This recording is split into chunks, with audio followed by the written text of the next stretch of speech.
What's up, fight fans? And we are back at it with another edition here at Round One Sports TV.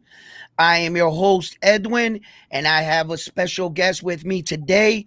Once again, we're doing boxing and breakfast. I got Jose Rivera here from Showzen1 Promotions. And Jose, introduce yourself to the fans. Yes, and it's productions. We'll Yes, get it, bro. We'll get it. We'll get we'll it. get it. Yeah, We'll get it. We'll get it, Jose. We'll get it. We'll we'll get get it. it. We'll get it. Yeah, How you I doing am this your morning? co-host. I am your co-host for Sunday mornings, Jose Camachito Rivera, and we got a lot of boxing to talk about this Yes, morning. we do. Yes, we do. We're gonna get right into this because it was an exciting night for boxing. It was a little bit of a controversy, what I feel was a robbery in one sense, and to many spectators, a lackluster performance. And we're gonna figure out who all those fighters are and more. So let's break down the fights, and I figure that we can go down. We can start from the prospects that are coming up, the top prospects in the fight, and work our way up to the main event. And you could really give me your opinion, and we could break down what we saw throughout the fight. So one of the top prospects I've been talking about in boxing for quite some time is Abdullah Mason. And Abdullah Mason came in last night. He fought a Puerto Rican fighter. He made short work of him. He looked good, impressive, a little nervous in the beginning rounds, but through all in all, your assessment on Abdullah Mason, what did you see from the young man? Wow. As I keep seeing Abdullah Mason, he just keeps impressing me. Remember, that's a division where two other fighters, one elite, one up and coming in Keyshawn Davis and Shakur fought last night. And out of the three, he was the most impressive one.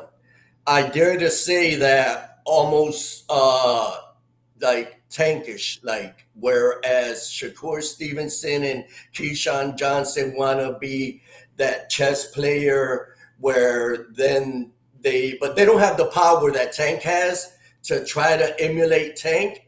And that's why they throw out those boring fights like Shakur had another one last night. I wasn't impressed with Keyshawn Davis either.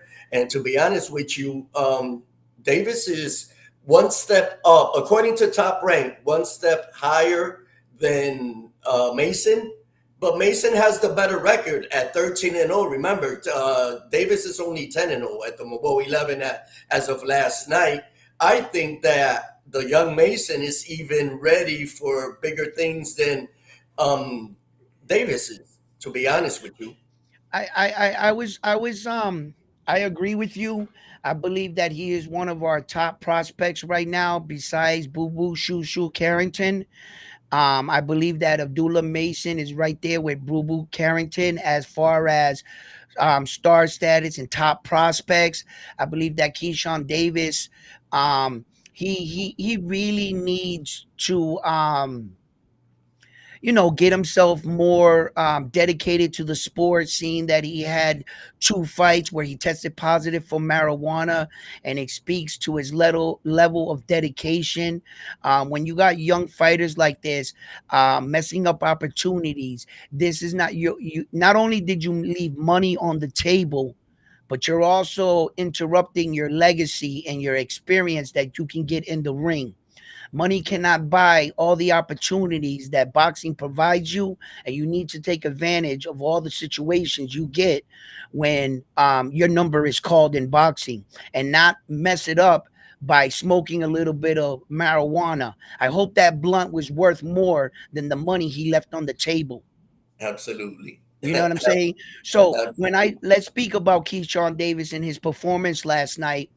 Um, actually, I don't want to toot my own horn, but I basically went 4 for 4 last night on all the fights except the Foster fight, which I got robbed. Okay, The highway yeah, bike. we'll get into that, right? Yeah. But I had got on a platform and I had talked with some gentlemen last night. On my way out of the platform, they quickly asked me what were my predictions, and this was my predictions last night. I said Abdullah Mason was going to stop his guy. Keyshawn Davis was going to go the distance. He was going to be tested.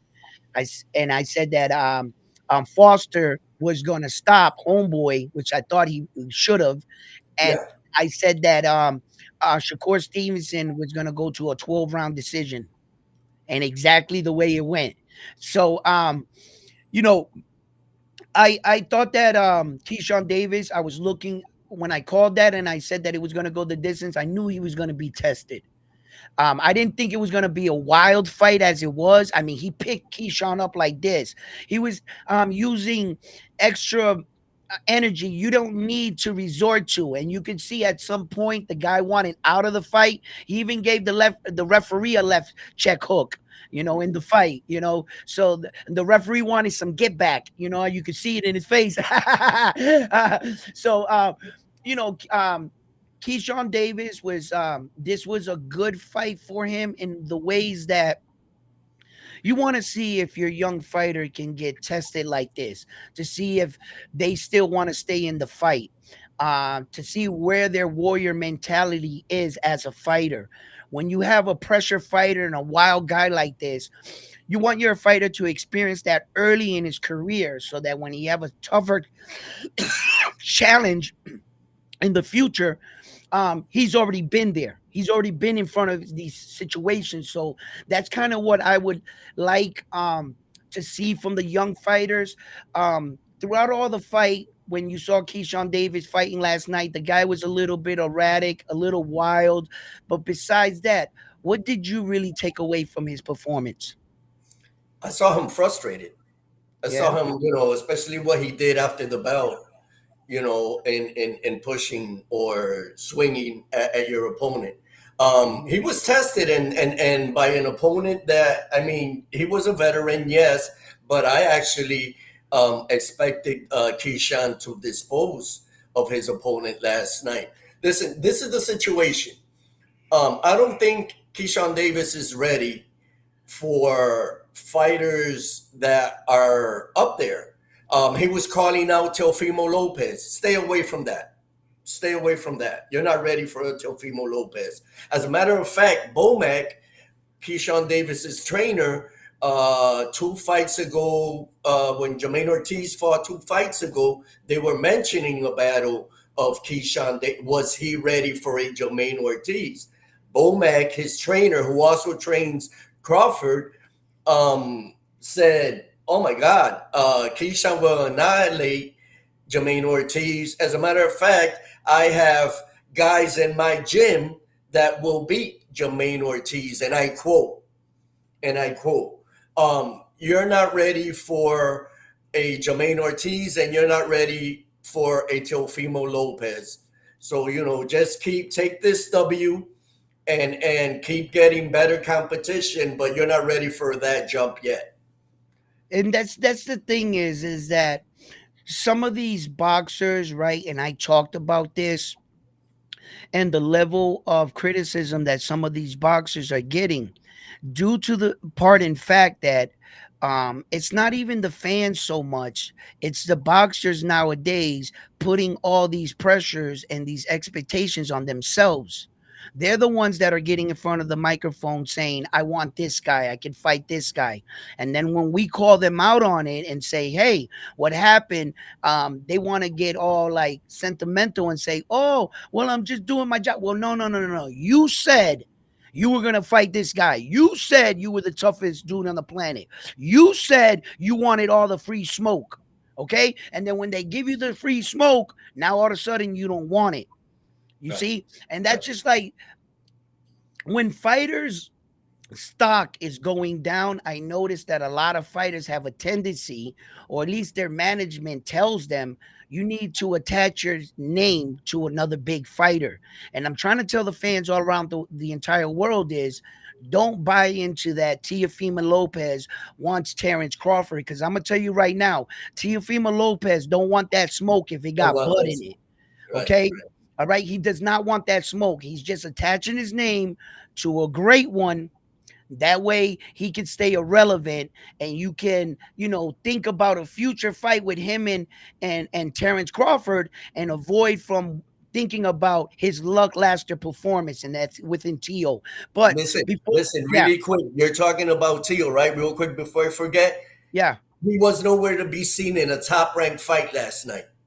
You know where wow, Teal was? You know where what, Teal was? where, At the DAZN fights, at the other side, at the what? Cepeda fight, at the Nah, Masvidal, yes, and acting as a reporter at the post fight press conference last night. We'll get into those fights later because, as you know, Ryan Garcia's brother fought right. Well, we'll talk uh, about that. Yeah, a Vargas. So Theo was asking questions like he was a reporter, but one of top ranks, top fighters wasn't anywhere to be found in the building last night and was across the pond or wherever the other fights were with the competition. So make what you may of that, but that's where Teofimo Lopez was last night. wow. I mean, Top Rank usually wants their fighters there at their events to promote their fighters. Him being Especially with Theo. Teofimo Lopez sometimes doesn't strike me as such a loyal, um, per employee. He seems No, like yeah, he seems like a disgruntled employee all the the thing time. with Theo is that he wants to show everybody that he beats to his own drum. Yeah, He beats to his own drum. He does things his way. You can't tell me what to do. I'm Teofimo Lopez, and he yeah. proved that last night. He proved that last night by not being in the building. You're a top ranked fighter, and now here you are at a matchroom Golden Boy event. I tell you So what, I tell you what, Bob Aaron can be your best friend or your worst enemy. You fuck around with Bob Arum, he'll show you how much power he really has. no, when Bob Arum really, really likes you, he Yeah. likes you. Let Well, me tell you. that's what I Let me just tell said. you. If he could be your best Yeah, friend absolutely, or your worst absolutely. enemy. And Bob Arum takes care of the fighters he really likes and their families. He does a lot for boxers, but he could be a real asshole sometimes too, as well. And if Teofimo Lopez pisses Bob Arum off, and Bob Arum sees that like that, and he sees or he takes that as a level of disrespect, because you got to remember that these promotional companies, they're going head to head all the time. They fuck with each other. They deal with each other. But I don't think Bob Aaron really likes Ed Hearn. You know what I mean? And I don't think Ed Hearn really likes Bob Really Aaron. nice. You Listen, know? talking about Bob Arum liking fighters, I'm gonna give you a perfect example. Yep. Perfect example, and we saw it. We witnessed it last night. Robinson Conceição, who was the only Brazilian to win a gold medal for Brazil, right? 4 opportunities at a world title. This was his fourth. 4 opportunities at a world title. And they gifted him the title finally. He didn't win it the way he was supposed to win it. Now they gave it to him. They robbed Okay. they robbed the shock man last night. Okay. I'm That's Bob, okay. but that's Bob Aaron when he really likes a fighter. That's Yeah. the perfect example right there. Okay. Bob, look. Oshaki Foster, right? Um, is falling under a bad time in boxing, to tell you the truth. And what's happening is that our American champions, their warrior spirit is really being tested and questioned throughout boxing. Ever since Naoya Inoue made that statement that the American fighters don't got that samurai killer spirit to go in, Shasti Foster is showing that he's a talent that can fight, but not that type of talent where that he's starting to fall in the same guideline where Shakur, Devin Haney's, shit like that. And Foster for me really outpointed um homeboy last night, but you see now there's no point in the fight where I can take away.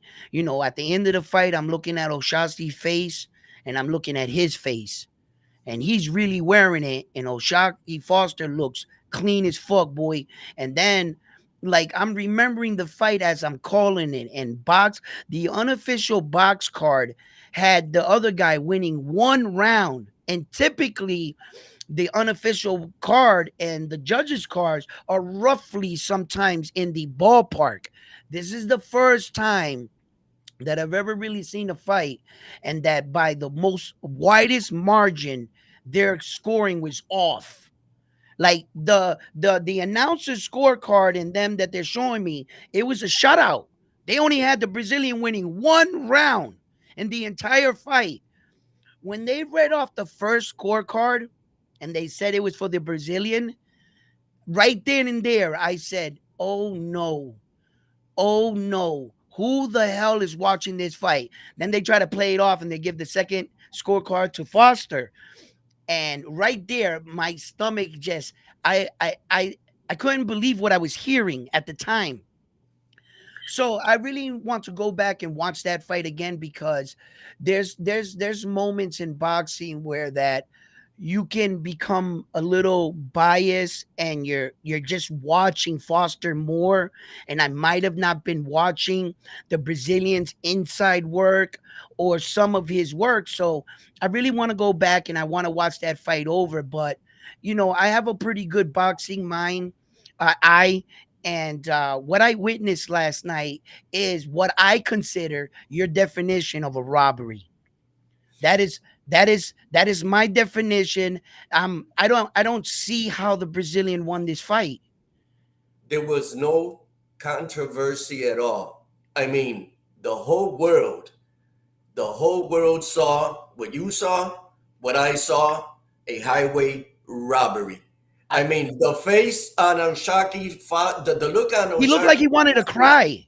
he did. He did want to He cry. he looked like he wanted to cry in the ring. He was so shocked in his face, like he just like you know, what's up? All right, yo, Stan, what's up, baby? I love you, man.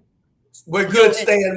Thank you, es appreciate el it. hijo Stan mío. says he loves the cat collab and how Yeah. we doing. We're doing good. Yeah, that fight. It just goes to show you that this was the last opportunity for Consecal at a title shot, and since he didn't win it the correct So, way, do you want to then see the rematch? Yes or no? absolutely, Yes, I do absolutely, too. And I absolutely believe Oshaki Foster deserves the rematch. deserves a rematch. But Absolutely. listen, and I try to tell people this, right? Last night, going into this fight, I said, let me tell you guys something right now. This gentleman right here, the Brazilian guy, he might have not won the world title, but he's already been in the moment 3 times, right? Where that you could say when he went into the first one, maybe the lights were too bright, maybe the moment was too big, and he might have underperformed. With the Shakur Stevenson fight, he fought Shakur Stevenson, and he took Shakur Stevenson 12 rounds. Shakur Stevenson was tattooing him, but that speaks to what he's doing in the ring. If Shakur Stevenson couldn't get him out of there, it's because that other guy is doing something in the ring as well. So I said you need to pay attention to that, guys, and recognize the fight that's going to be, and stop thinking that you got a Superman on your hand and these guys are going to just beat these guys down. That's why I was able to call that Shakur Stevenson fight last night, because although going into the Shakur Stevenson fight, right, I felt things changed. My opinion started changing once I saw the Ofasta And Shocky. yes, scorecard. When they read those scorecards, I got nervous for Shakur, but I also thought that it felt like it put pressure on Shakur, and the night was speaking to Shakur like, if you keep doing this running around shit, look what would have happened. You're gonna have to engage. And I think that I thought that the judges were sending him a clear message out in the back locker room. So when he saw that, come out here, Shakur, and give us a good performance. You see, Shakur Stevenson shows up. I'm watching the fight, and I got to be honest with you. By the second round, I was already pissed off. I was already pissed off at Shakur. I was like, don't do this, Shakur. Don't start running around. And I was saying to myself, how many punches did he throw in round one already? Like 4? I was like, come on, Shakur, don't do this again. Don't have one of these nights. I can't back you up again. I told the world, don't hold you on one of your performances. And this is what I said, because I know that a fighter can have a bad night at the office. Now I'm starting to think that it's up here for Shakur. It's up here. It's mental. Right. Now, I'm Right. starting to think that he put himself in a position where that he feels like he's becoming a little more gun shy and not taking as much as opportunity, because I remember who Shakur was at 130. I remember who he was. I remember how he fought. I I remember how he remember, did combinations. Edwin, I remember how he was in the Olympics. Shakur Stevenson was one of my favorite fighters coming up. I know his grandfather well, Willie Moses. Um, we've spoken, a lot, especially about the controversy one time of people saying that, why was he using the Puerto Rican flag at times? That he wasn't Puerto Rican. That's a conversation for another day. But when he got robbed in the Olympics, I thought to myself, boy, they created a monster. Wait till this kid goes to the pros. And lately, he's been disappointing me. Now, you got Andre Ward to one side, a retired fighter who was retired undefeated, and you got Crawford on the other side, who's undefeated at the moment, representing this fighter. Are they getting tired as well of promoting Shakur Stevenson after these lackluster performances? What are they thinking? What are Look, they thinking? Two this is elite my fighters promoting you. What are they thinking? okay. When Oh, and real quick, now he's a free agent. I know He from was, Top Rank so after this now fight, he was supposed to get it out of the stadium. out of the park in It order to was get it into was free his agency, opportunity well, to and he sell himself. right, exactly. Now look, going into this fight, the one thing that I was assessing was that when all these boxers box, who do they ask for their opinion on how they view the boxer, their peers, their fellow boxers? So all the boxers leading into last night had already went. The Tank Davises, the Teofimo Lopez, the Devin Haney's, the Ryan Garcias, and so forth and so forth. And after each fight, they always go and ask other boxers of how they assess their fellow boxers' performance. So now the stage was yours. The stage was set. Not only are you parting ways with Top Rank, but you want to make yourself, a high top prospect for anyone else that's looking to sign this kind of superstar. So the night was yours, Shakur Stevenson. And I spoke about this. Shakur Stevenson had a lot to say about everybody else's performance. Devin Haney, Tank Davis, Frank the Ghost Martin. And now it was his time to show what was Shakur Stevenson about. And he goes out and he does one of these kind of performances again. I'm He not going to stunk it say he up. completely laid an egg, but that was not a dominant performance by before the 12th round and the decision was read. The fans were walking out of Yeah, the yeah, building, going yeah. to their car because they didn't Hmm. even need to be bothered with the verdict. You weren't exciting enough for me to fight the traffic. You know, when you're leaving a concert or something, you say you want to get out early, so you beat the rush. But when shit is so good, you say fuck the rush. It's worth sticking around for the end. Right, right. People Yeah, weren't even sticking around for the cards to be read. they were You leaving. you They were brought them leaving. no blood, no excitement. And how can you claim to be one of the best fighters in the world, beating your chest, when Javante Tank Davis is knocking out his opponents and taking care of business?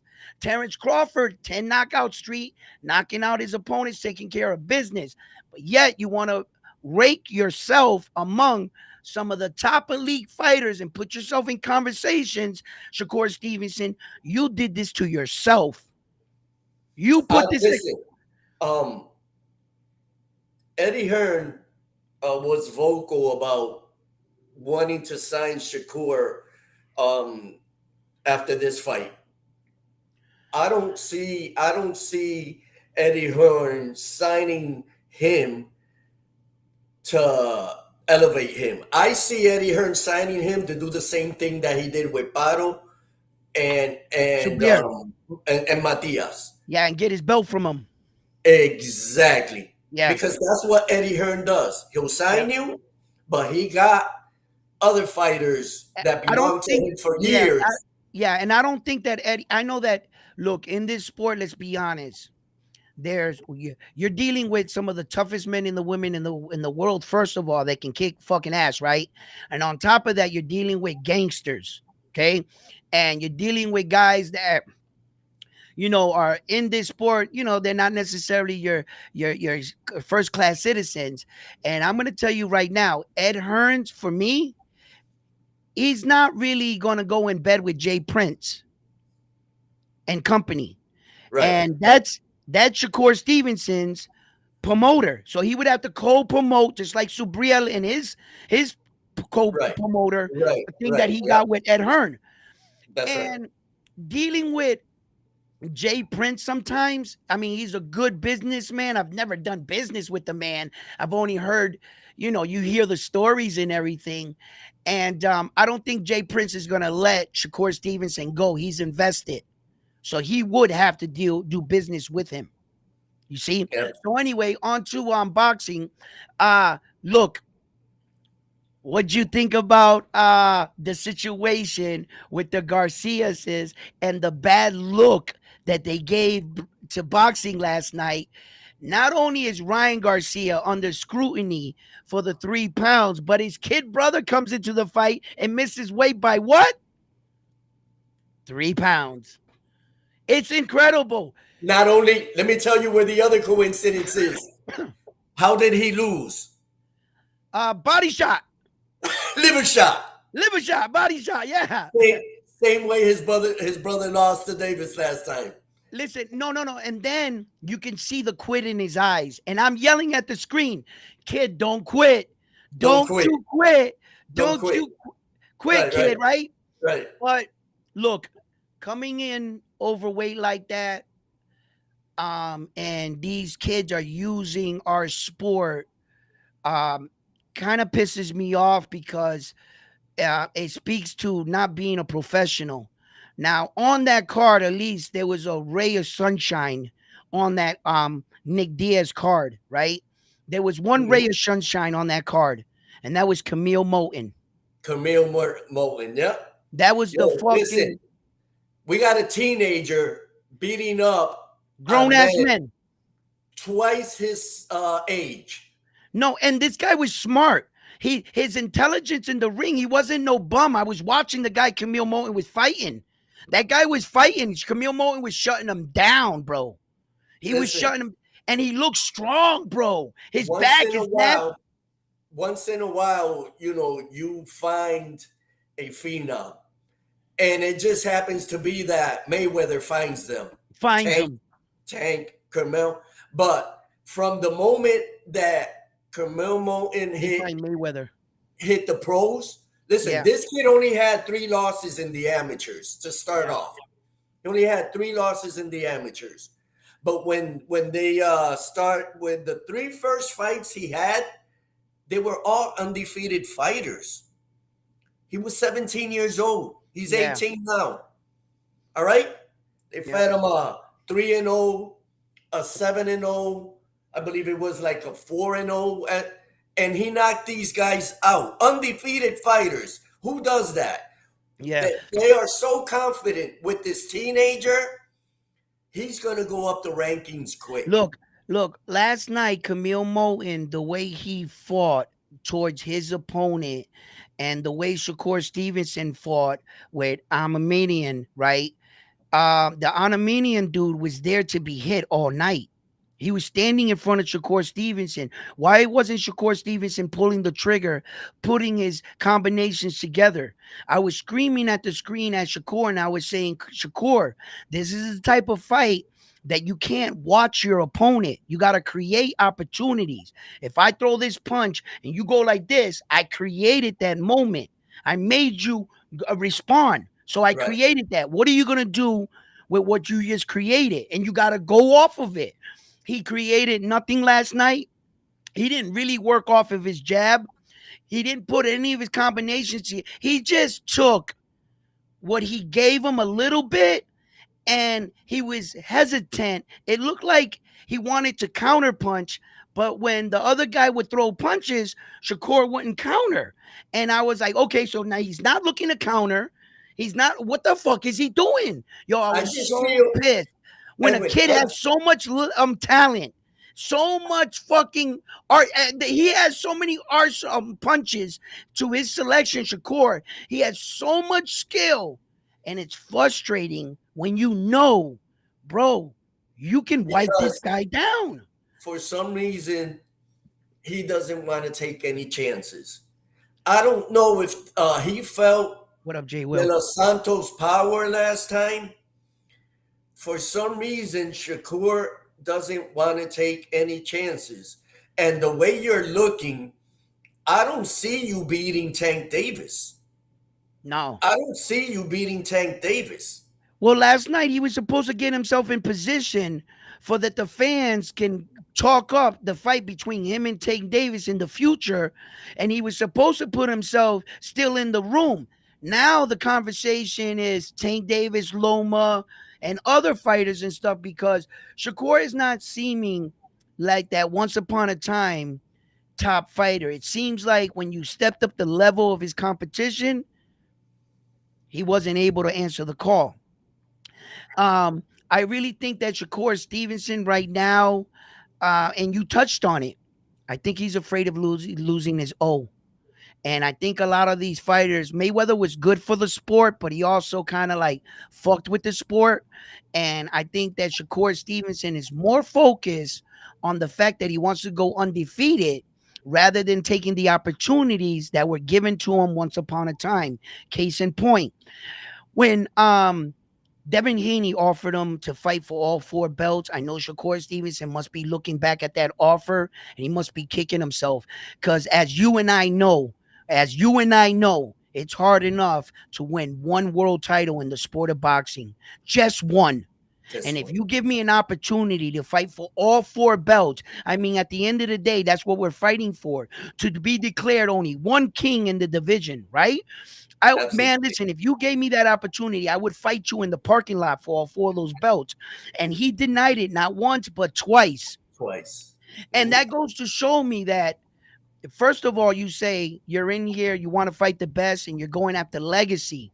Then if you're going after legacy, the money shouldn't have been a factor. You should have took that fight for those four belts. It's not every day that a man or a woman dedicates years of chasing those belts, gets all four of them, and on one night give you the opportunity to skip all his hard work and take it all away. And you say no, not once, but twice. It Twice. doesn't speak and show me that Shakur Stevenson, you're that dude. Okay. Real fighters, real challenges would have accepted that. Great fighters like these men right here would have been all over that. Okay. And for you to pass up on opportunities like that, and help me make it make sense, Camacho. Help me make it make sense, right?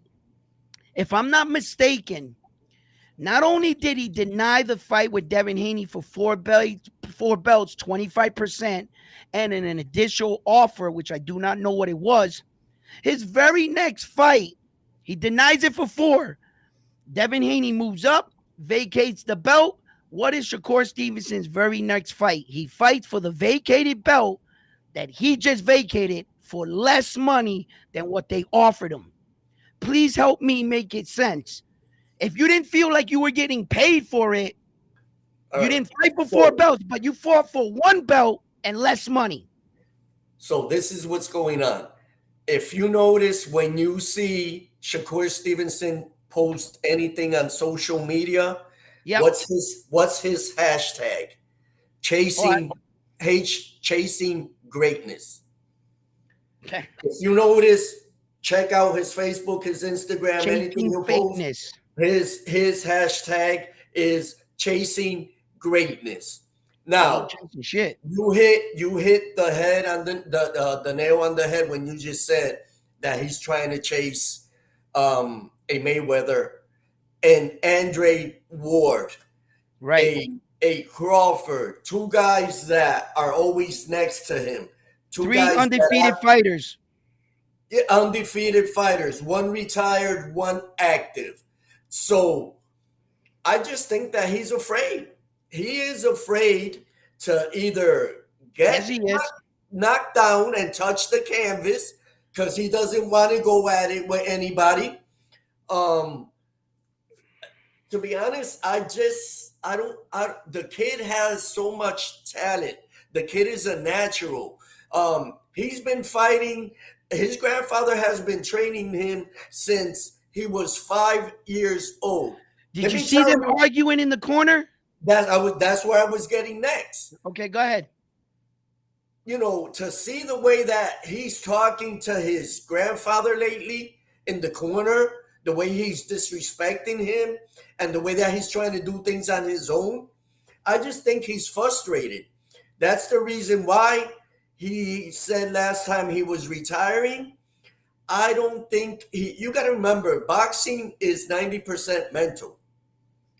There's something in this kid's mind that is in the way at the moment of making him perform to the highest level. I don't know what it is. You want to know something? You want to know something? What's And that? you know, fuck it. Anybody can take this any way they want. And if you guys got something to say about this, just leave it in your comments and we can chop it up. But I'm gonna come out and say it because I'm not gonna. I got no hair on my tongue no more. Okay. I've never been in a fucking era of boxing where these guys have been mentally checked out and they're just a bunch of pussies, bro. They really are. All these boxers and these kids coming up, I've never seen a group of tough men.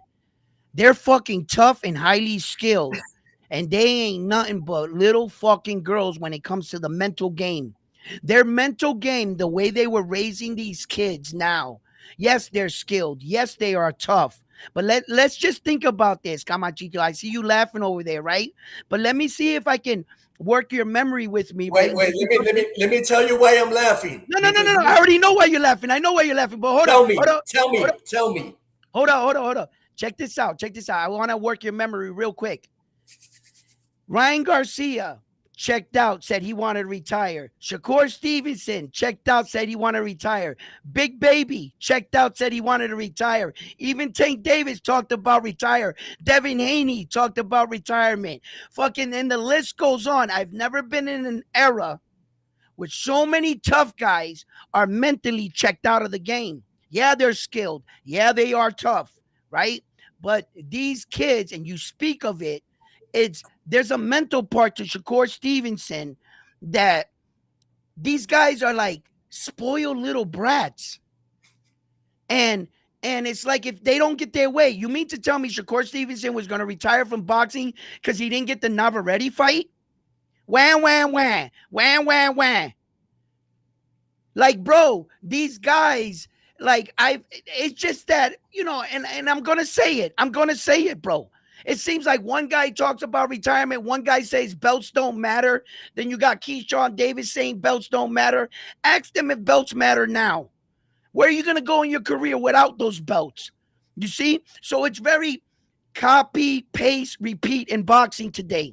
A young boxer sees another boxer saying some shit. He thinks he's going to say the same shit. And I got to tell you that some of these guys are Windex. You can see right through them.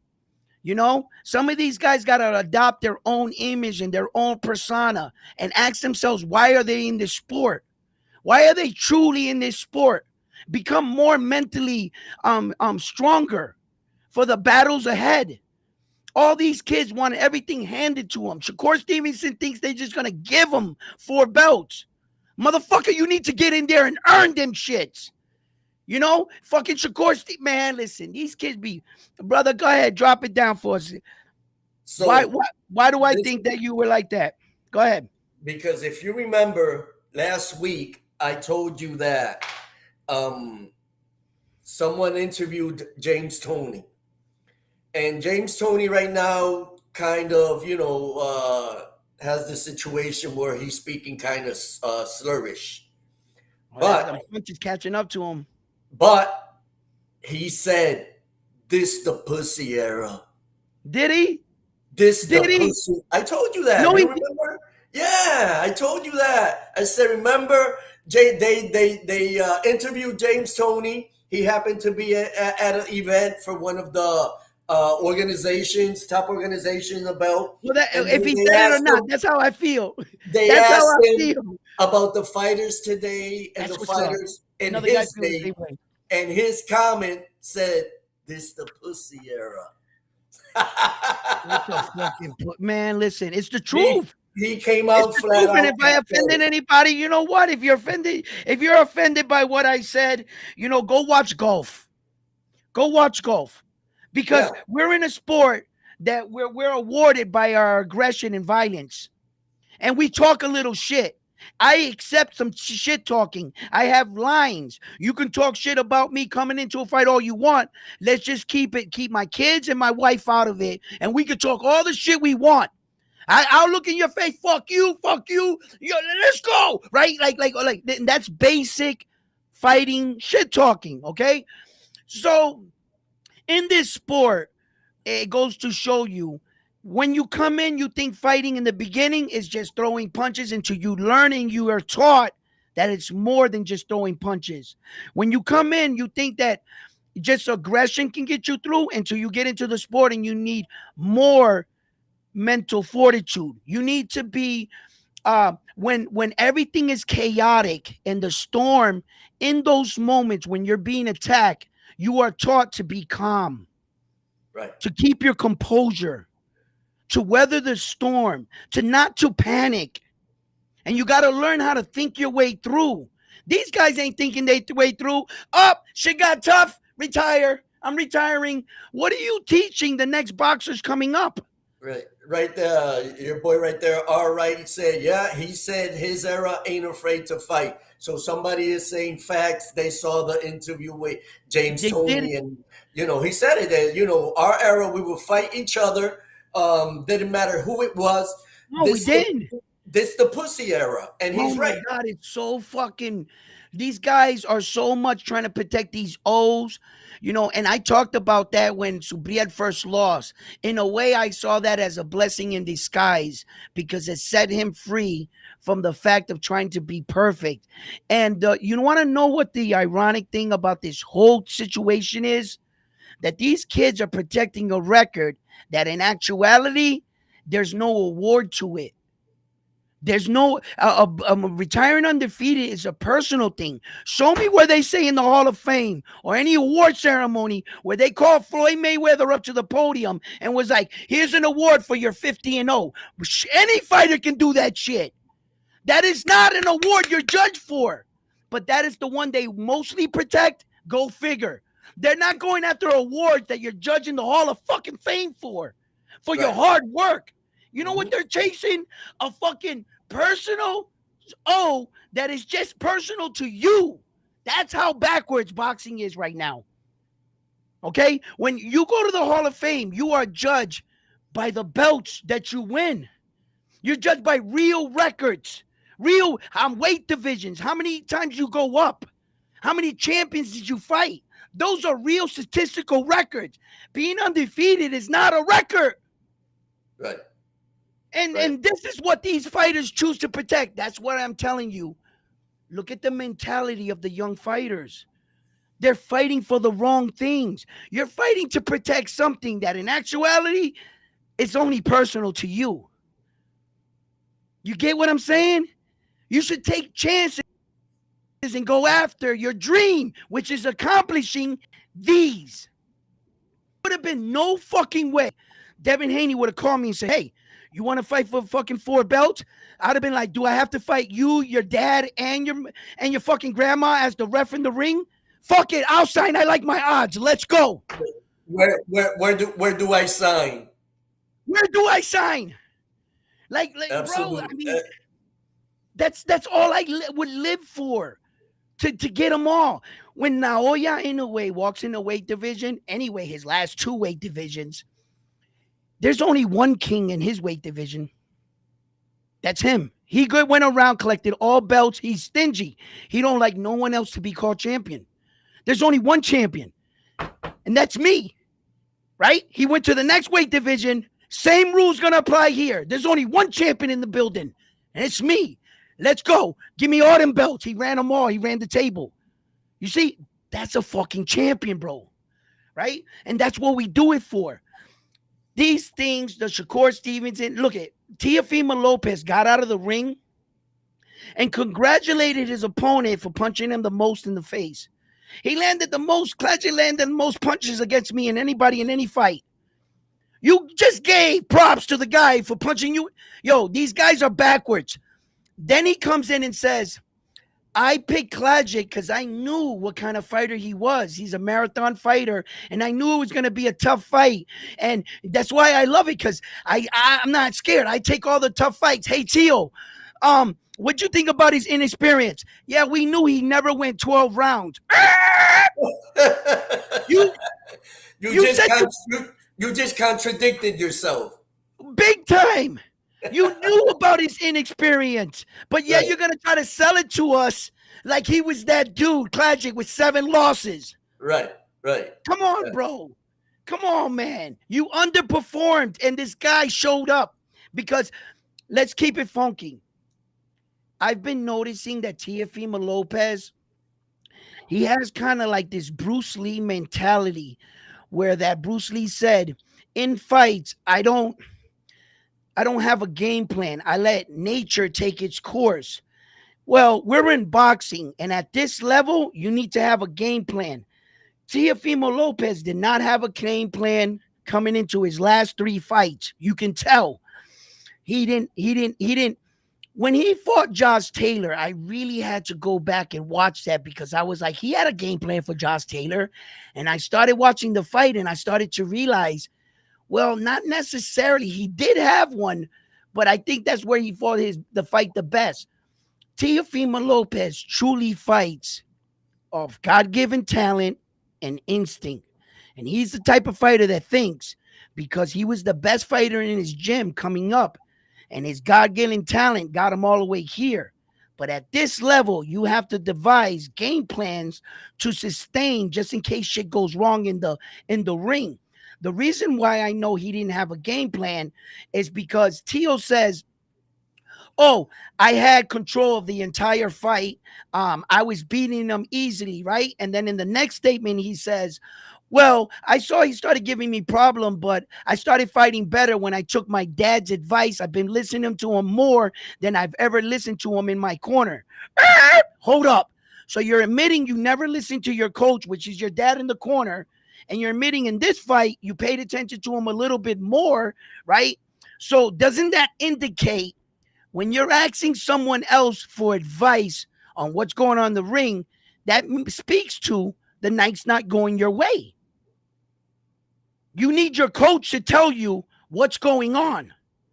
He said, I started listening to my coach and I started doing what he told me to do. So if you need to get advice from your coach, it tells you right there that whatever you're doing wasn't working. Right. Another fighter that we haven't mentioned yet, and that Teofimo was in the building witnessing.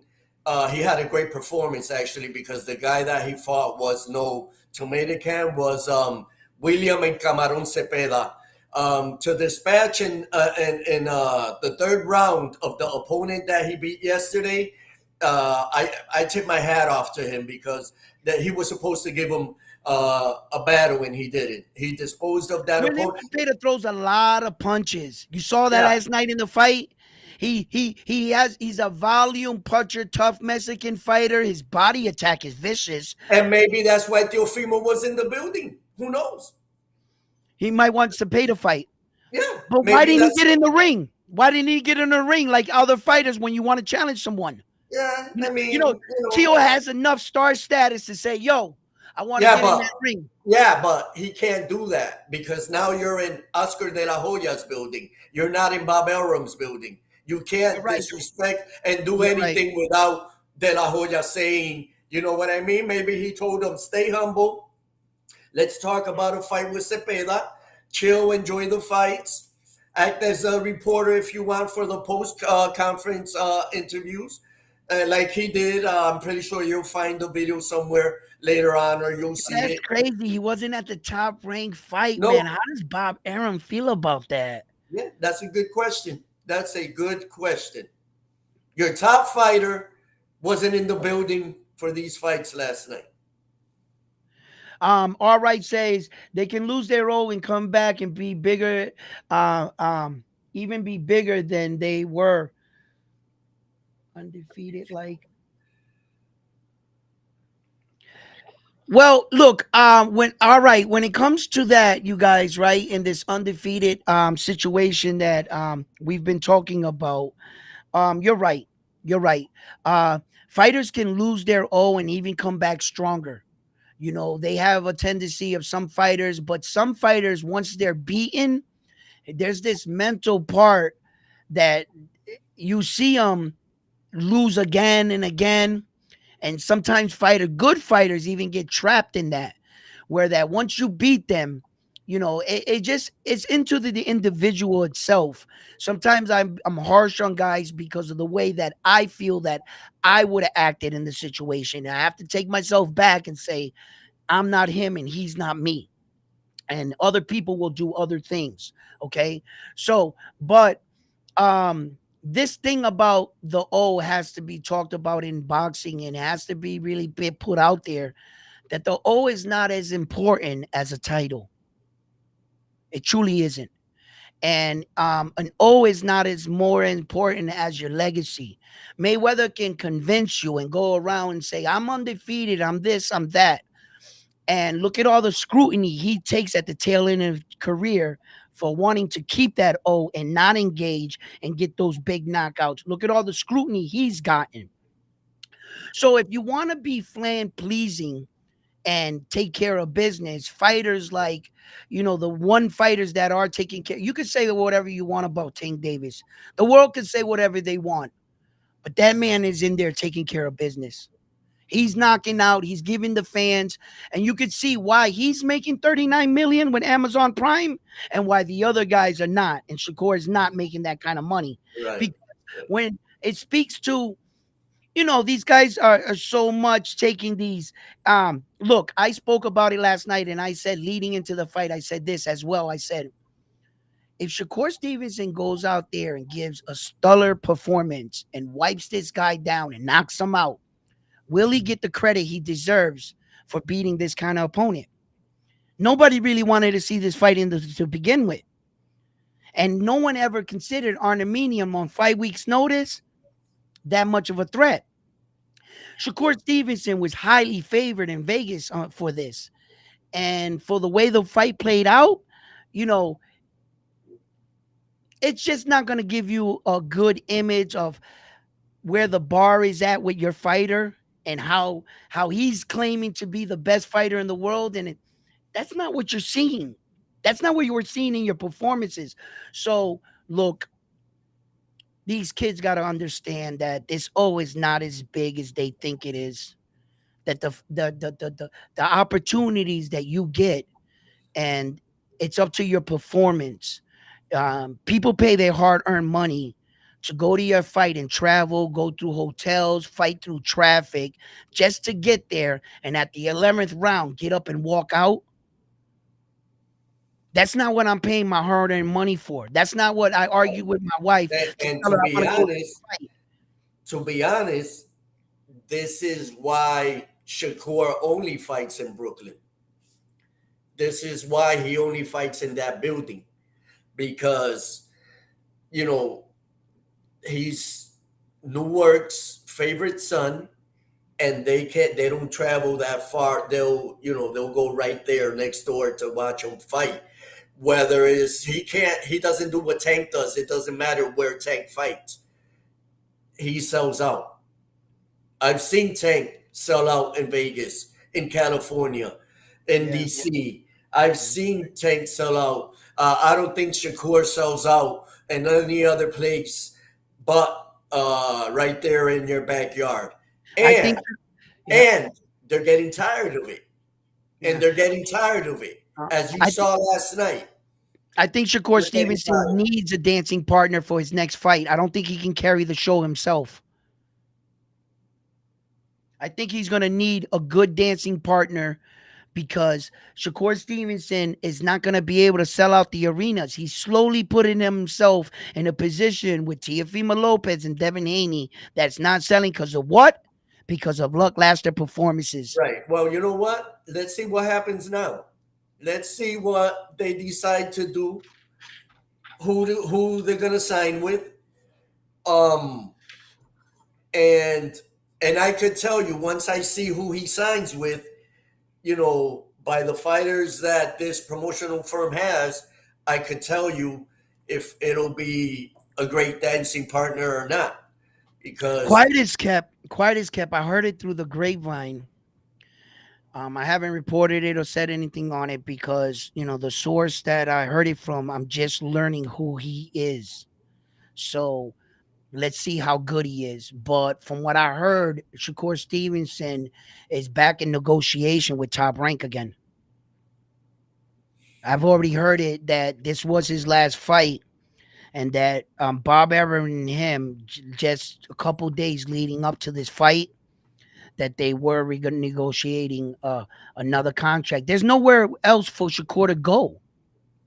What are you going to go to Ed Hearn, the PBC? You know what I'm saying? There's nowhere for him to go. He should stay with Top Rank. yeah, but listen, Eddie Hearn is one of the smartest promoters I've seen. All right, He is. these guys think that they're signing with Matchroom because they're gonna be an A-side fighter for Eddie Hearn. In all reality, Eddie Hearn has his stable of fighters already, Yeah, I know. especially across the pond. He's The a people. belt collector. He's a belt collector. I wouldn't go with the PBC right now, for two reasons. You think that going with the PBC, like the brothers going with the brothers and Shakur Stevenson going with them, that they would treat them good or anything like that. Sometimes fucking with your own people can be costly. Sometimes you got to go with someone else that is about respect and shit like that. And the second reason is PBC's rebuilding. They're rebuilding right now. Or Um, unless you go to Saudi Arabia, huh? unless you go to Saudi Arabia and get that big money.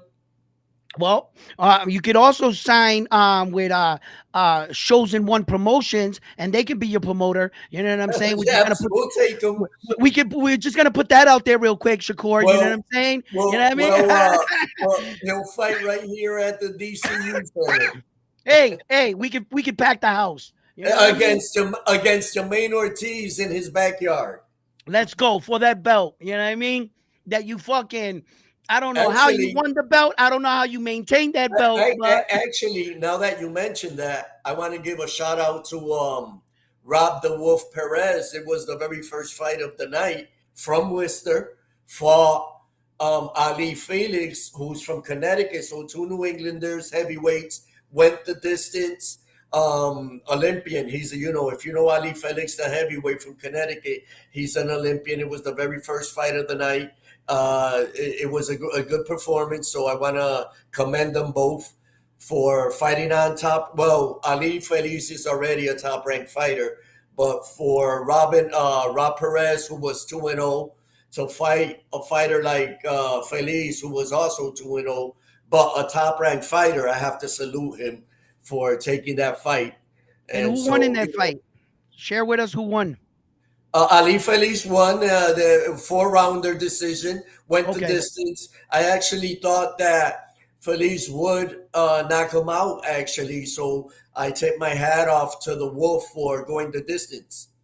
good, good. Another Connecticut fighter, Foster, the other Foster, Foster 3 fought last night too.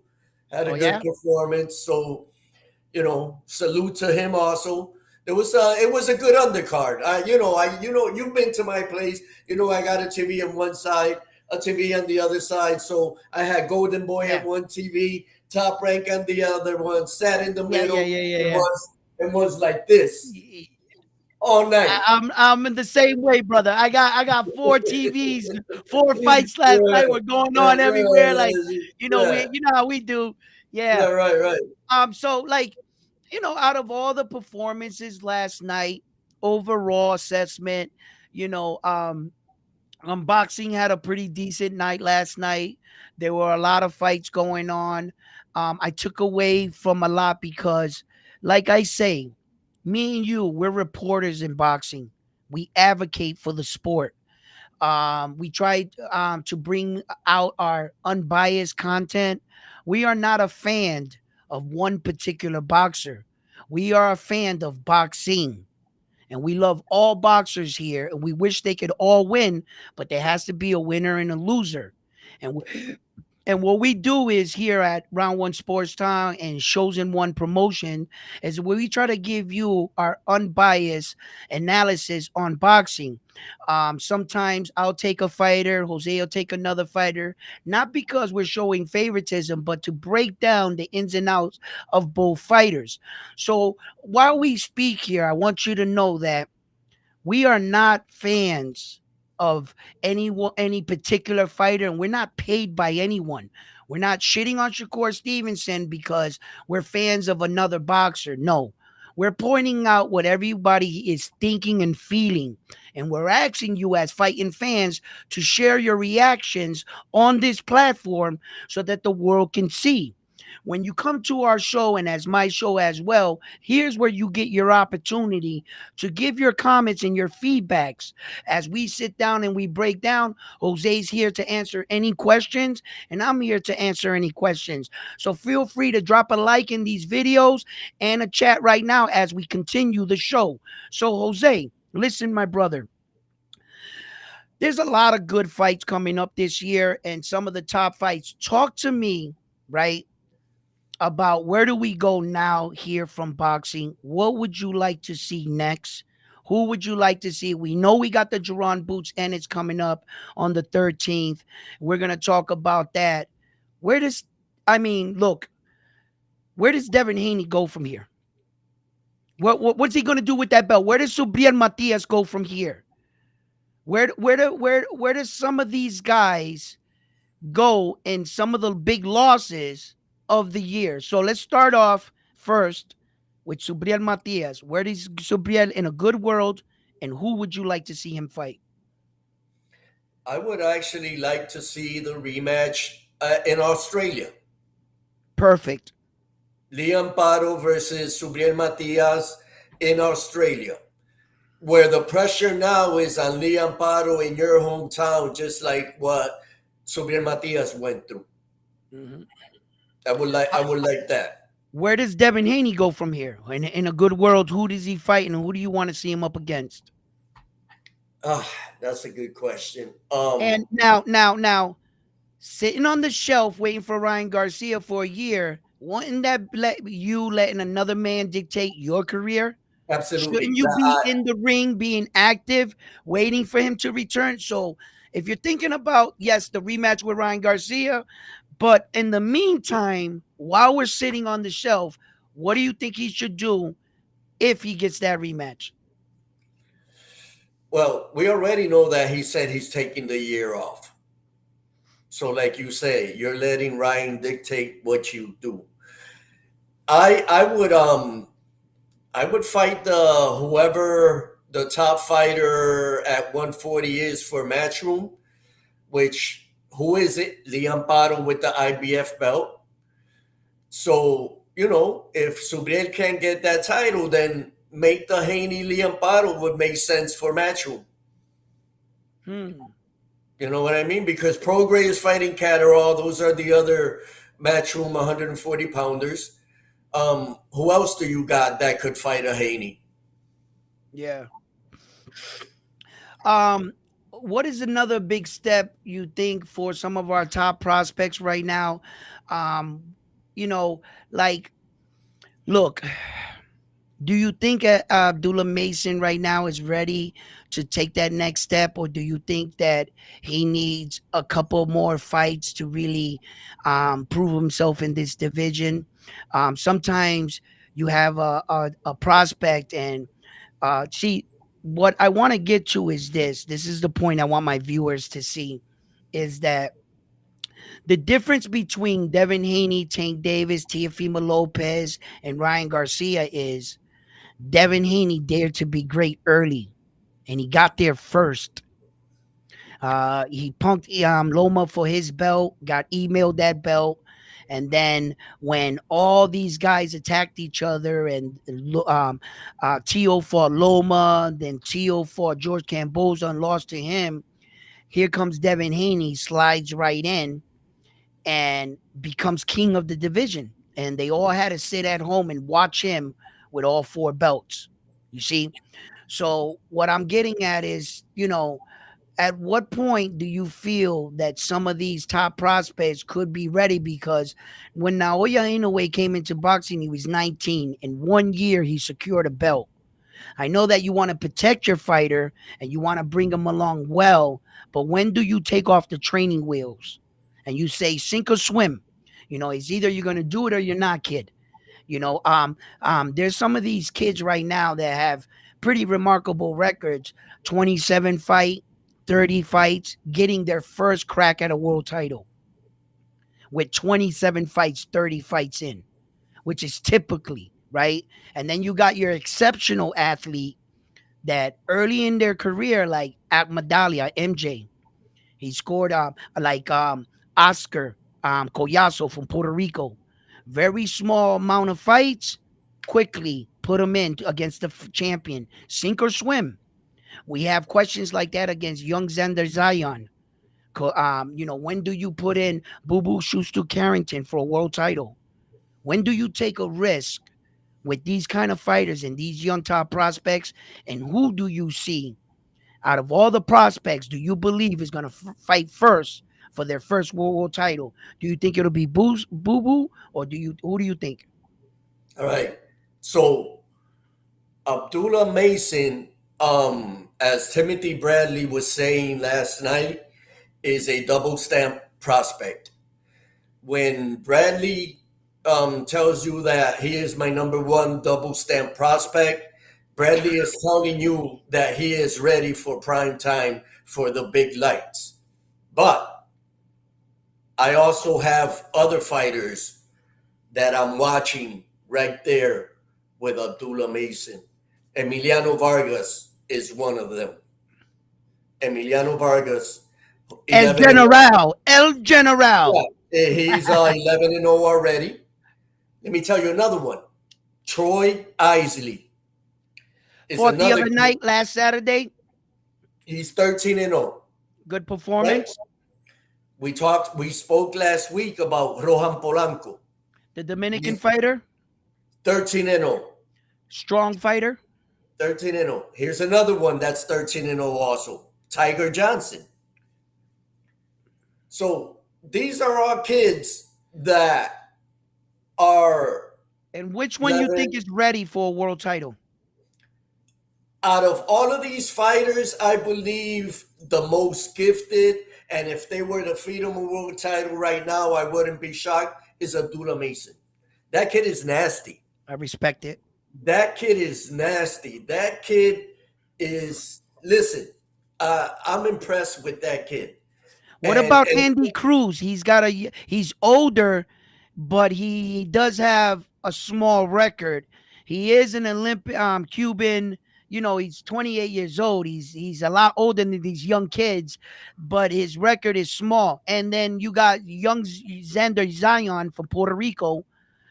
He's another top prospect that they've been bringing along, and out of all the top prospects right now, like you said, I feel that Mason is one of the more polished of the fighters. He really is. He's And and doing and and the thing is, the weight division that he's in, yeah, I like it the too. weight, the weight division that he's in, and There's opportunity. you just saw Keyshawn Davis right now in that same weight division. Yeah, The performance he had last night, and he has less fights than Abdullah Mason. yeah. You see, And the thing I like about Abdullah Mason is I saw in the beginning in the first round he had a little nervous energy, but he quickly got into the fight once the guy got a little shot on him that kind of wakes most fighters up and they spring into action. It's like you turned him on. You shouldn't have did that, right? And some of the things that I watch young Abdullah Mason do, some of the things that he's doing in the ring, it would take years to teach most fighters.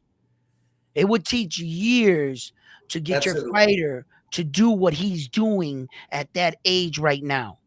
You know, so he's really far along when it comes to understanding his distance management and his range. Abdullah's really good with that. He's good at finding the target. He's still young in the fact of the way the body moves, the human body, and what a person can throw and things like that.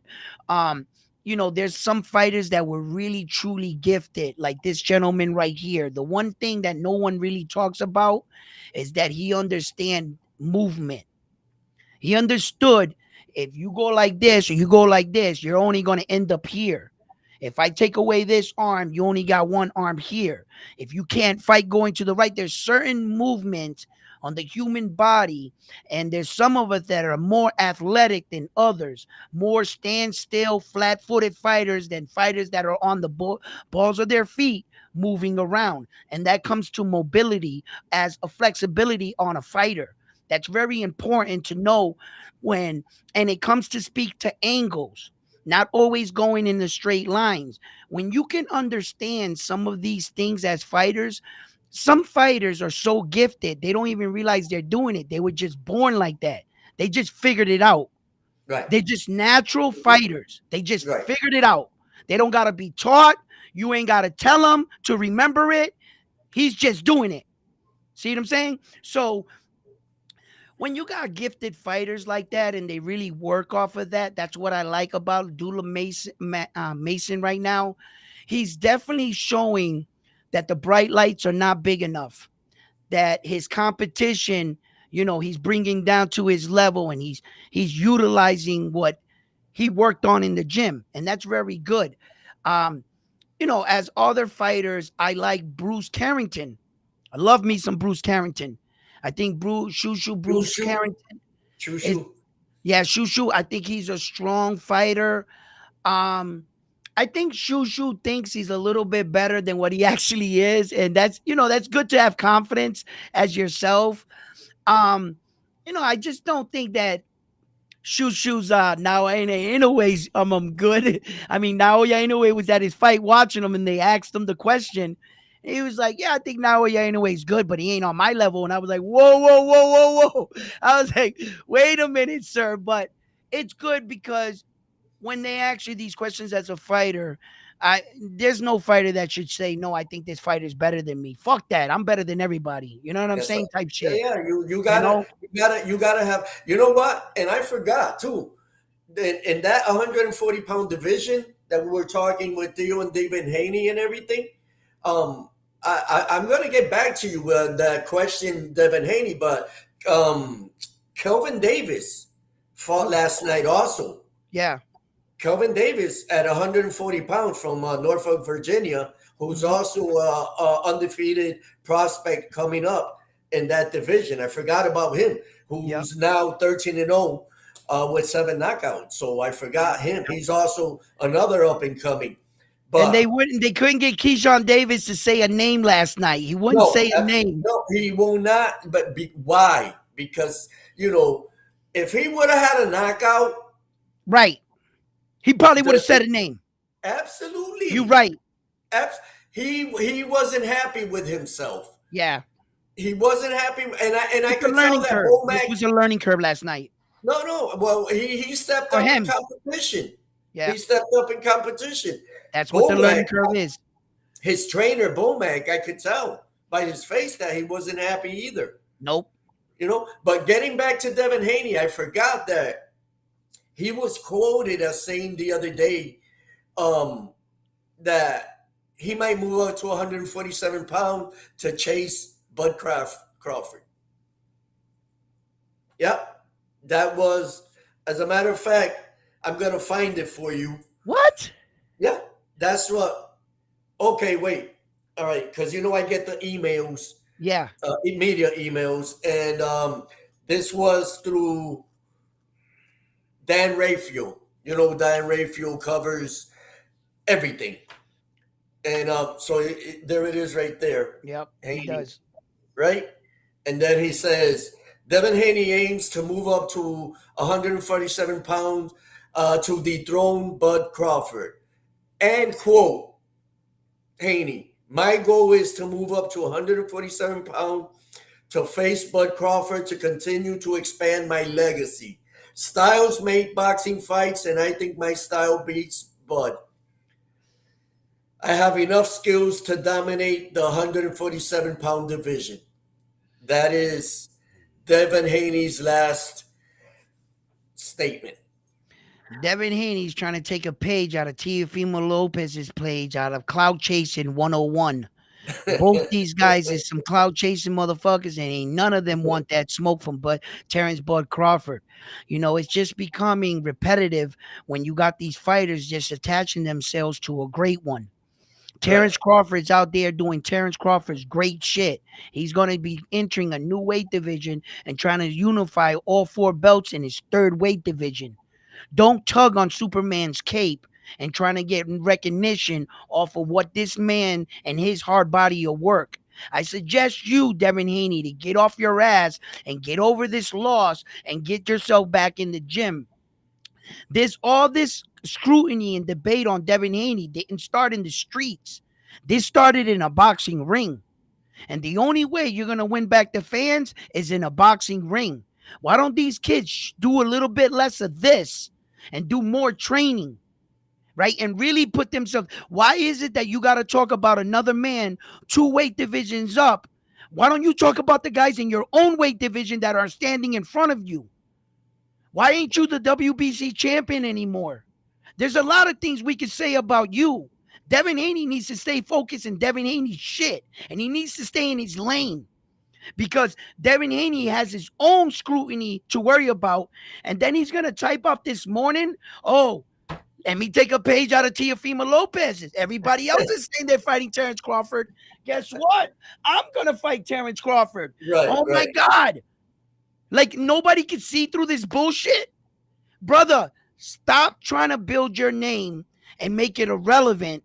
That's not how you do it.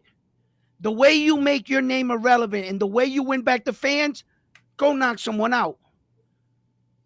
And Devin Haney seems to be wanting to win public opinion rather than a fight in the ring.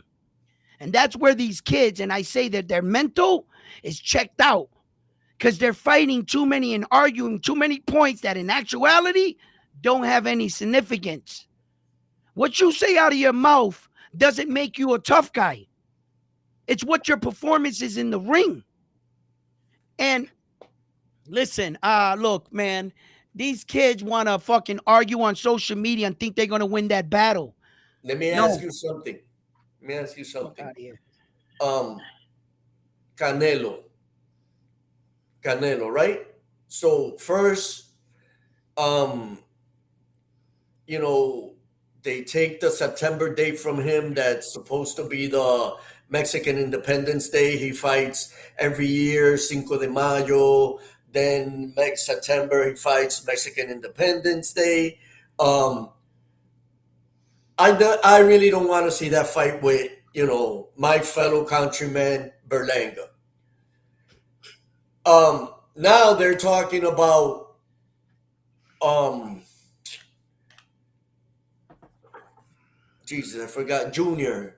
His father used to fight. Oh, Chris Eubank Jr. Chris Eubank, yeah. They're talking about Chris Eubank Jr. So why the hell can this fight between Benavides is so hard to make? What is the problem? Okay. My biggest assessment on that whole Canelo Alvarez and David the Monster Benavidez, it's been a roller coaster ride. And I've been all over the place, but up I came to this conclusion where that I believe. You see, here's the thing: when David the Monster Benavidez 3.5 years ago first started calling out Saul Canelo Alvarez, in reality, he wasn't ready for Saul on the low, and I'm gonna say that between me and you. I hope nobody else hears me, right? Right? And he wasn't ready. He wasn't ready for David the Monster Benavidez. Is what happened was I was enamored and in awe with the way he threw punches and the variety of punches he threw that I never actually looked down. When I started to study his footwork, I realized his footwork was trash. And David the Monster Benavidez, his footwork, and I think Saul knew that. So in the beginning, I don't really think he was that. He fucked up and let David the Monster Benavidez get a little bit better with each fight, and his footwork started to coming along. Speed things up to present date today. I think that Saul Canelo Alvarez realizes his $1 billion fight, just like Floyd Mayweather has the record, his $1 billion fight is David the Monster Benavidez. He turned down allegedly 200 million and 100% pay-per-view shares for that fight. And the only reason why I can see a man turning down that much money is because he knows what the fight is worth. He knows that that fight is going to generate $1 billion. And Saul Canelo Alvarez, in a sense, is telling David the Monster Benavidez, I'm going to make you rich. Okay? If you wait up, David the Monster Benavidez, your cut is going to be 200 million. Never mind what mine's is going to be. And they offered him 200 million. And when you start to like, I started to like really break it down like that because Saul Canelo Alvarez has denied multiple, and I mean multiple offers from multiple promotional companies. And when the Saudis stepped in and threw around that $200 million mark, and I saw that Saul Canelo Alvarez didn't flinch. He didn't flinch at 200 million. Like anybody else in the world would have been like, 200 million? Let's go. And Canelo stood there like this and was like, you want payday? You want payday? You get nothing. Right? And he shot that shit down. And then like a lot of people took it that Saul is scared. And in the moment, my emotions and my feelings, I become a prisoner in the moment sometime, and I start to blur out things that I don't really think through. Like Saul is actually scared of David the Monster Benavidez. That is so much bullshit right there. Saul Canelo Alvarez is a decorated world champion in professional boxing. If he was ever scared of any man on this planet, he should pack it up and fucking try figure skating. Okay? You're not going to convince me that that kind of man as a world champion is afraid of any human on earth. They're born fighters. They're meant to fight. Now, so fear? No. He wouldn't be in this sport if he was scared of anyone. Now, knowing what he's worth, knowing what the fight is worth, knowing his value, holding up until he gets that dollar amount he was searching for. David the Monster Benavidez going up to another weight division in frustration, all of a sudden announcing that he's going where? Back down? Why? Someone must have got a phone call and was like, yo, bro, where you going? We got a big $1 billion fight here, bro. Get your punk ass back down here. Right? And the world is speaking on emotions. We're mad. We're fed up because we haven't got the fight. But there's a business aspect to boxing. And the business aspect to boxing Canelo Alvarez knows what he has. He has a fish on a hook. He has a big one. So, real quick, we are going into an hour and a half. So, yo tengo que irme ya mismo. All I right. got a noon Look at appointment, who but steps in the building. Mill City Boxing. How you doing, brother? How you doing? We've been here nah, chopping it up. Hey, yo, Mill City, Mill. Mill City's on. Okay, Yeah, okay. he just dropped us a little shout out, a little love right here. You That's what's know, up. That's what's up. Another New Englander in the house. Yes, sir. Saludos, saludos. All right, so really quick before I leave, there's only two fighters I would like to see Canelo fight. I don't want to see him okay. fight anybody else, especially Berlanga. That I don't want to see that. I don't even want to cover that if it happens. Now, there's only two fighters. Benavides being one of them. The second one is the Cuban. Okay. Dangerous. David Okay. Morrell. Okay. Okay. David Okay. Okay. Morrell. Now, David Morrell's last fight, his last performance, you know, I don't really hold fighters too much to a lackluster performance or, and things like that. I've always said that David Morales and David Benavides would be an awesome fight. They're kind of like two mirror images of each other, and they kind of do similar shit. Um, and I would like to see that fight, in fact, right there. But yeah, the real interesting fight. I love your picks on who you think is going to be next for Saul Canelo Alvarez. I'm in agreement with you on those picks. Um, Look, as of right now for boxing, the reason why we watch boxing, we watch it. Some of us watch it for the knockouts, the blood, the entertainment. Some of us are fans to the sweet science, right? Yeah. And you know, we're competing for world titles. We're competing, right? And at the end of the day, right now, USA is not in the lead. Japan has 10 world champions right now, and they are currently leading right And now. four in one division only. Yeah, and one guy got 4 belts. It's fucking ridiculous, okay? So the Japanese are really showing that their level of dedication to the sport. Now, I know that they're not going to catch us when it comes to world championships overall. I mean, it's not even close. We have like 469 world championships, and like the next available countries like at 130 something. So at some point, we're going to have to draw a line in the sand, right? And kind of like accept that all the other countries are getting world class training, and let's see where the best fighters in the world come from. US right now, we just lost Foster's belt and we lost Subria's belt because we got to count the Puerto Ricans with, they're our brothers. So they're American belts right there as well. So Right. we lost 2 more belts. So when it comes to what's important, the gold medals, these are our sports gold medals, to put it in layman's term. You see what I'm saying?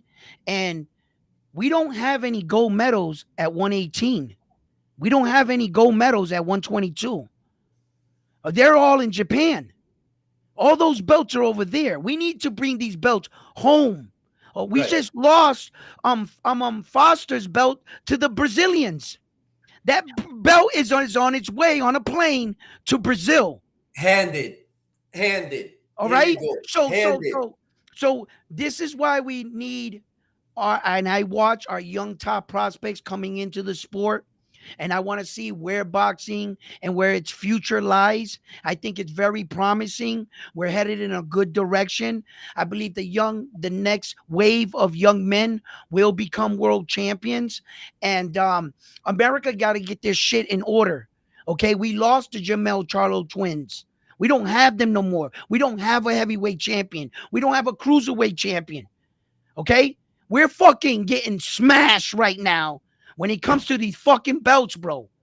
And America needs to get their shit back in order. But it's tough being an American champion because the Americans can see, we're spoiled. Okay? We're used to seeing all that. So when we get a young kid that's coming up kicking ass, It's hard to impress Americans. And that's why a lot of Americans don't support our American fighters, because we've seen it before. You hear those fans, they haven't even transitioned from their old fighter. Oh, Right. Floyd Mayweather to beat this guy. Bro, you hear those guys all the time, right? You got to evolve with the sport and accept the new guys that are coming in, because those are the guys that are next that are going to hold the throne, hold the torch for us. So America really needs to get their shit together, start going after some of these belts. The next American belt that's on the line is Jerron Boots Ennis's belt. He's the next man up for America. That's right. Okay? So, Yeah. so yeah, Tank Davis, thank you, brother, for fucking representing, nigga. Like for real, bro. Keeping one of those belts here. Like some of these fucking guys, bro. And Devin Haney lost his belt. We lost that one. So look, we gotta get our shit in gear. America gotta go after these belts. We gotta preach to our kids that it's not about the bling bling. It's about the focus and the level of dedication in these gyms. And some of these top young prospects are gonna have to come and save us. They're gonna have to come and save us, because it doesn't seem like some of these guys are keeping it. Terrence Crawford, my brother, come on, you know. So we got a lot of boxing to talk about, and this is what we do it for, and that's why I watch it. You know, for the competition, for the love of the sport, and I always like to see great fights. You know, so yeah. Absolutely, guys. I see your messages. Hey, listen, Camachito's got to get out of here. So We got to listen. wrap this show up. So Go ahead, Camachito. really quick. I enjoy Sunday mornings and briefing, boxing and briefing in the morning. I look forward to it. You know, we're gonna chop it up every Sunday morning. So, hey, smash the subscribe button. That's the only way. Absolutely. The only way we're gonna grow is if you, si ustedes apoyan, if you support. You know, so it's like when your boy has a business and a hardware store, you're not gonna go to Home Depot. You're gonna support the small business. So Support the smash the channel. subscribe and help us out, help us grow. We're gonna be here with you guys every Sunday morning, and me and Edwin look forward to doing bigger and better stuff. It's gonna be a great year of boxing, fellas. Listen, fight fans, before I let you go here at Round One Sports Talk, I would like to thank the chat. I'd like to thank everybody that participated and gave your opinions on the shows. Everybody at home, please give those likes to the video. It helps the videos grow. This has been an amazing show. Like my compadre here said, we'll be here every Sunday. We'll be talking boxing and breakfast, and we'll be going over all the highlights in the weekend to follow. So, like always, I'm on to the next one after this one here at Round One Sports Talk. Jose, you've been the man. Thank you for coming on. That's Showzen1 production, and Chosen please One go to his Productions, channel. boy. Follow my man on his channel, on his YouTube page. Give this video a like on his page, and thank you for everything. Like always, we're on to the next one. Peace. Peace.